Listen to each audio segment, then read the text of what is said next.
اما مطلبی که বিশ্ব আবারও উত্তাল। ইরানের ওপর ভয়াবহ হামলার পর এবার সরাসরি যুদ্ধে নামার ঘোষণা দিল ইরান। আয়াতুল্লাহ খামেনির কণ্ঠে শোনা গেল যুদ্ধের ঘণ্টাধ্বনি। জায়নবাদীরা এবার ধ্বংস হয়ে যাবে।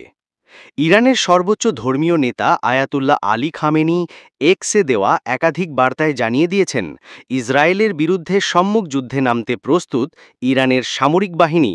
এবার তাদের প্রতি কোনো দয়া দেখানো হবে না। তিনি আরও বলেন, ইরানে হামলা করে জায়নবাদী শাসক গোষ্ঠী একটি বড় ভুল করেছে। এই হামলার ফলাফল হবে ভয়াবহ এবং তারা ধ্বংস হয়ে যাবে। তার মতে, ইরানের নিহতদের রক্ত বৃথা যাবে না এবং আকাশ সীমায় অনুপ্রবেশ কোনোভাবেই সহ্য করা হবে না। ১৩ জুন শুক্রবার ভোররাতে ইসরায়েলের বিমানবাহিনী তেহরান সহ অন্তত ৮টি শহরে ভয়াবহ বিমান হামলা চালায়। এতে এখন পর্যন্ত অন্তত ৭৮ জন নিহত হয়েছেন। আহত হয়েছেন প্রায় ৩০০ জন। টার্গেট ছিল ইরানের পরমাণু প্রকল্প, সামরিক স্থাপনা। বার্তা সংস্থা এএফপি জানিয়েছে, প্রায় ১০০টি স্থাপনায় ক্ষতিগ্রস্ত হয়েছে। একই দিন রাতেই পাল্টা হামলা।